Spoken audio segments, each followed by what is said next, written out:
Eu queria conversar com vocês de outra coisa que é importante para a nossa prática também, relacionado aos lungs, que vai avançando e na nossa perspectiva da nossa paisagem sutil da mente, e também para responder aquela pergunta do Ciro que ele fez em relação ao livro, né, que está lá atrás e que não foi respondida na outra aula, né, mas ele já perguntou faz tempo sobre os três níveis que o Tenzin Wangyal fala no livro dele, quando ele está falando dos cinco lungs. Então, eu vou falar mais como o Lama geralmente fala. Ali ele está um pouquinho, ele não entra no nível secreto, é como se ele criasse um intermediário ali, né, e não falasse do secreto. Eu vou falar mais dos três níveis, Ciro, como o Lama fala, tá? Que é a experiência dos lungs. Então, a gente geralmente a gente vai perceber a experiência dos lungs a nível grosseiro e a nível sutil. E tem uma percepção do nível secreto, que aos poucos aquilo vai também surgindo para nós. Tá? É, e eu vou usar isso exemplos, porque isso é muito mais fácil, né? Porque a gente está treinando lá, sentir a sensação de expansão, sentir a sensação de calor, certo? Sentir que eu solto o ar, eu relaxo, né? E eu sinto uma estabilidade de corpo, uma firmeza. E aí eu estou introduzindo também o quinto, que eu estou atento a essas sensações. E esse nível de atenção, de interesse pela prática, é o quinto elemento, é o elemento éter. Tá? Então, nós estamos com esses cinco lungs. Mas aí, vamos pegar um exemplo. Você já ficou bravo? Já ficou brava, Vera? Hã? Eu fico, Você chateada, fica. fico chateada, eu fico. O meu esposo fala para mim que eu sou macho que nem uma codorna, sabe? Sou uma banana. A gente fica bravo, né? Então, vamos olhar essa experiência dos lungs quando a gente está bravo. Lembra aí, você, não lembra dos outros, lembra você quando você está bravo.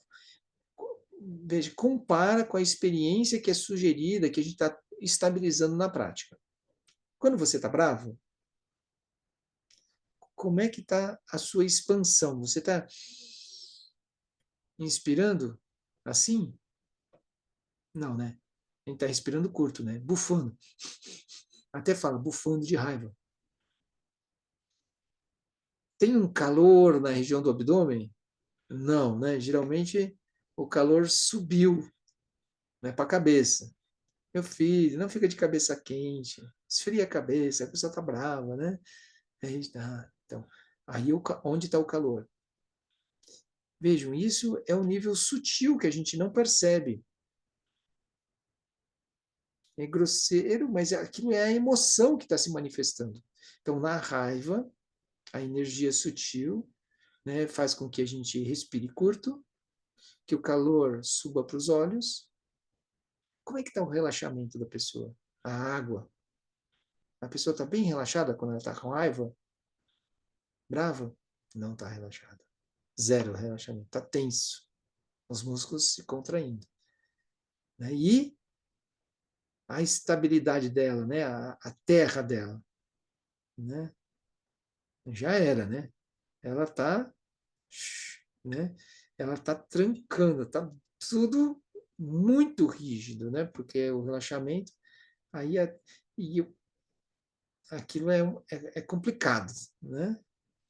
Então, o éter dela, o estado de atenção dela está como é, aquele do Scott, né? Do X-Men. Aqueles olhos fulminando alguém. Né? Então, está fulminando. A pessoa me fulminou com o seu olhar. Então, é exatamente o elemento éter, né? Aquele lung do éter, aquela situação assim, criou um estreitamento da visão, onde toda a energia dela está focada naquilo. o que dá muita energia, né? A pessoa, quando tem raiva, ela tem muita energia, é capaz de fazer coisas, né, que nem ela nem acredita depois, né? A gente mesmo se arrepende um pouco. A gente exacerba uma energia, né? Então, aí a gente viu quando a nossa mente se transfere para essa paisagem sutil da raiva, como a paisagem sutil da raiva determina os lungs, a nossa energia, dos 5 elementos. Quando eu treino, inspira, sente a expansão, sente o calor, solta o ar, deixa fluir, o corpo se assenta, eu estou atento a tudo isso, eu estou treinando a energia equilibrada. Quando eu estou na emoção, eu estou com a energia desequilibrada. Eu começo a perceber. Se eu treino o equilíbrio da energia, toda vez que eu desequilibro, eu começo a ter a noção de que eu estou desequilibrado. Fica mais claro. E eu sei um método de me voltar a equilibrar. Outras variações vão acontecer também. Quando eu estiver ansioso, também vai alterar o meu lung, vai alterar a minha energia, né? Quando eu estiver com medo, né? Quando eu estiver triste, né? Com carência, quando eu estiver desinteressado, a gente vai assim, o lung do éter que é melhor, é um olhar de peixe morto, assim. Tipo um olhar assim, depois da feijoada, assim. Não estou interessado em mais nada. Né? Então a pessoa assim, então vamos fazer alguma coisa? Aham. Então um olhar que está perdido, assim, a pessoa está mais para lá do que para cá. Então esse lung, a gente percebe essas alterações, mas parece que a gente não tem nenhuma possibilidade, parece que é alguma coisa externa, mas não é externo. O Lama Santa dá um exemplo bem interessante, que é a pessoa que está dentro do avião, né? E ela, o avião, aos não sei quantos quilômetros por hora, né? E não sei a que altura, ou seja, muito alto e muito veloz, numa casca de ovo. E a gente tira o cinto, se espreguiça, acho que eu vou no banheiro, e vai caminhando, né? Com uma sensação de terra, né? De estabilidade, assim, caminha e vai calmamente até o banheiro. Mais certo seria a pessoa que está lá com o seu mala rezando, porque eu estou numa casca de ovo, não sei o quê, porque eu não sei se esse avião vai descer, porque isso aqui é completamente, né, ar, né? Não tem nada de estável aqui, né? Não tem nada de terra, mas tem um terra a nível secreto, que pode me dar essa sensação de estabilidade a nível sutil, que eu estou numa paisagem segura, é muito mais fácil morrer de carro do que de avião, segundo as estatísticas, eu acredito nessas estatísticas, né? E eu sinto, meu corpo responde a isso. Mas isso tudo é um reflexo porque eu tenho um nível de terra secreto. Assim como eu tenho um terra secreto de água, de fogo, de ar e de éter. Então, mas a gente não, sinceramente, a gente não acredita nisso, né? A gente acredita que a nossa energia vem de algo externo. Então, se eu recebo uma notícia boa, a minha energia sobe. Se eu recebo uma energia ruim, a minha energia desce. Porque eu estou nessa expectativa, né, sob o domínio dessas paisagens. E esse é o ponto. Aí eu começo a perceber essas oscilações de energia. E está tudo bem. Eu sei como me equilibrar, é a primeira coisa. A chama tem pura. E na chama tá a chama tem pura, eu percebo o equilíbrio. Na chama tá pura, eu começo a perceber os desequilíbrios da minha energia. Esse é o ponto. Que entra um pensamento, o que é entrar um pensamento? Eu vou para um lugar, eu vou para uma paisagem sutil da mente. Eu lembro do meu trabalho, eu lembro das coisas que está atrasada, eu começo a pirar. O que eu estou aqui sentado fazendo meditação? Eu tenho que ir lá trabalhar. E aí eu falei, é isso. Aí a pessoa levanta, se a pessoa for mais disciplinada, ela não levanta, mas eu acho, nossa, essa, tem uns que estão me escrevendo, aconteceu algum. A pessoa foi embora, né? Não conseguiu. Mas é isso. A pessoa entra nas urgências. O sistema online é um problema por causa disso, porque a pessoa não tem um ambiente controlado, né? A pessoa, sei lá qual é o ambiente dela, sei lá como ela está praticando. E é uma situação assim. Mas, se a pessoa observa, aí ela começa a ver que aquilo flutua de acordo com o lugar que ela vai. Se ela conseguir deixar passar, a energia dela volta para o equilíbrio, né? E essa é a habilidade que a gente vai conquistando gradativamente. Mas é importante que tenha um nível grosseiro da energia, que é o que é manifestado mais no corpo, né? E que a gente nomeia, que a gente sente no corpo. Tem o nível sutil, que é o que vai afetar as nossas emoções. Então, é essa energia sutil que está nos elementos que acaba produzindo, né, essas alterações de acordo com um pensamento. Se eu entro num lugar e eu me sinto ameaçado, o meu corpo. Então, o primeiro foi o sutil. Eu entrei naquele lugar sutil.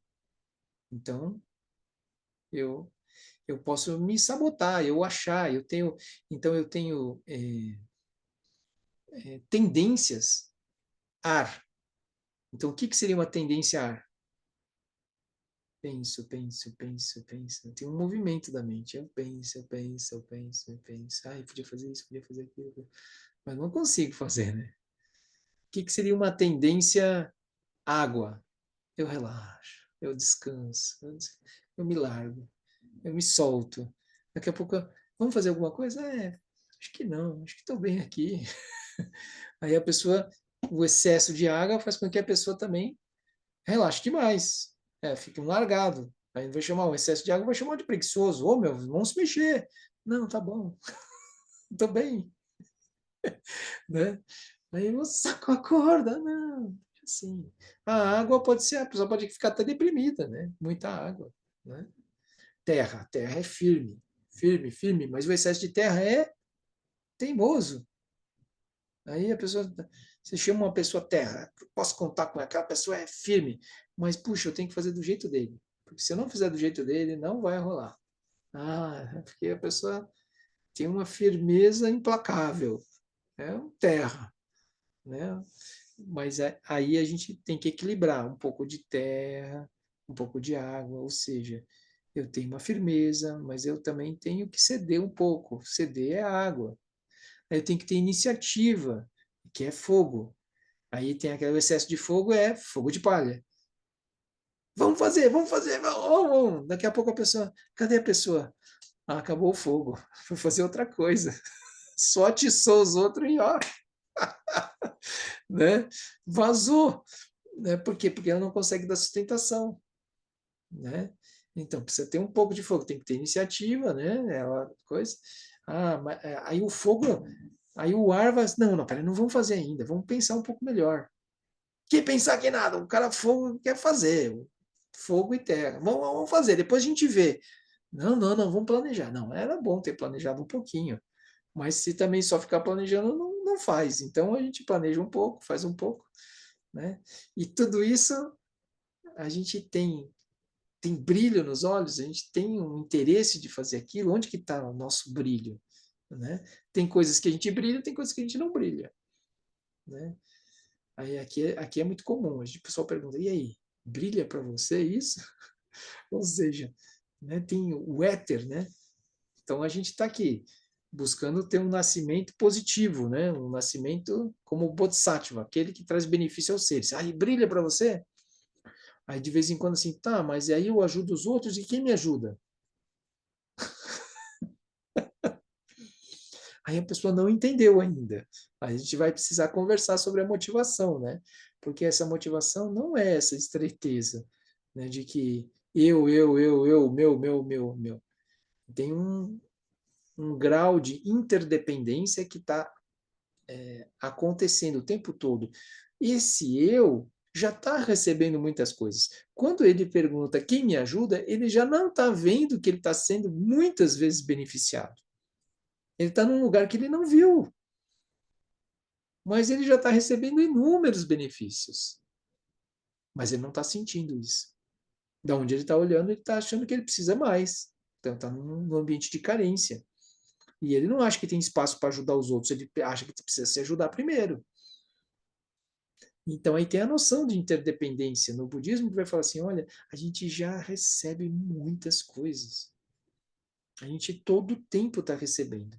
O nosso prato de comida, a nossa casa, a nossa roupa, a nossa coberta, a nossa saúde, os alimentos que a gente recebe, o sol, a terra, tudo que a gente está tendo foi através de outros seres que nos beneficiaram.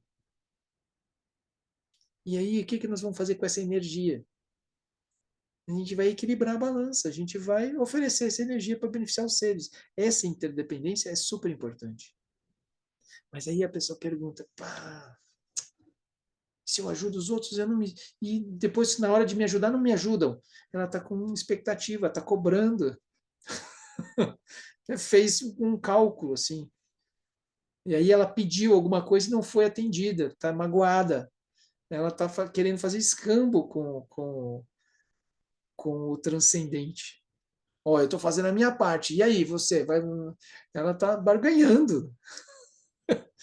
Então, é porque ela está tá tendo uma carência. A gente entende, né? Mas essa motivação que a gente vai construir tem essa noção da interdependência. Né? É muito importante, né? A interdependência. E nada mais é do que a gente reconhecer tudo que a gente já recebe. Aí a pessoa pode reclamar: você não sabe a minha vida. Você não sabe. Aí ela está olhando daquele lugar onde. E aí a gente vai dizer: não, você está certo. Você está certo. Mas vamos observar, vamos observar. Né? Vamos olhando mais amplo, até que a pessoa consiga furar um pouquinho essa bolha de ela tá carente. Né? Então, eu queria com vocês aprofundar hoje, né, e responder a pergunta do Ciro lá no texto sobre a sensação. Então, quando a gente fala da sensação, na prática, eu estou falando a nível grosseiro. Sentir a expansão, sentir o calor. É grosseiro porque eu estou sentindo no corpo. Mas o corpo, quando eu realmente sinto que ele está com essa energia equilibrada, é porque eu já estou num lugar sutil onde a energia está equilibrada. Se eu tiver ansioso, querendo fazer a prática, então eu não vou sentir a expansão. Eu vou sentir minha respiração curta. É porque não casa. Então o que é primeiro? O grosseiro ou o sutil? O sutil define o grosseiro, não o contrário. E é isso. Mas eu estou naquela condição ali, estou tranquilo. Então eu estou indo para aquele lugar, naturalmente. Então o grosseiro me leva a perceber que eu já estou no lugar sutil. E um papo mais para frente ainda, né? Mas se o sutil se manifesta, esse lugar é porque tem um lugar secreto. O lugar secreto é que a gente nem percebe que ele existe, mas ele está lá o tempo todo. É que a nossa verdadeira natureza, ela tem essa característica, né, de serenidade completa. Então, por isso pode ter uma serenidade parcial, né, que é onde eu estou tranquilo. Se não houvesse esse lugar secreto, não teria o sutil e nem o grosseiro. Mas como eu não percebo isso, como eu não estou conectado com isso, eu acho que a minha tranquilidade vem de condições externas que agora estão sob controle. Mas não é. Tanto é que basta cruzar um pensamento e eu mudo. Mas não é um pensamento cruzando. Eu me deslizei para uma outra paisagem, e aí aquilo começou a dominar minha mente, e aí a sequência da energia foi mudando, e aí é tudo vai indo, né? Esse é o ponto. Mas a gente não percebe isso acontecendo porque a gente não tem, está no automático. Agora, como a gente está praticando a meditação e está ficando mais atento, a gente começa a perceber. E aí a gente começa a não entrar nisso. E esse é o nosso trabalho. Tá? Então aí eu vou passar o texto, né? Sabedoria das paisagens mentais. E aí a gente procura em ler esse texto. E aí a gente, no próximo encontro, a gente vai conversar um pouquinho mais, então, sobre a motivação que ajuda a estabelecer essa paisagem sutil mental, que é o nosso ponto. Que, na verdade, é o que eu tenho expressado como motivo da nossa prática, mas ela é um pouco mais profunda, né? E isso que a gente vai estabelecer agora, né? E a gente começa a ter esse referencial da motivação. Tá bem?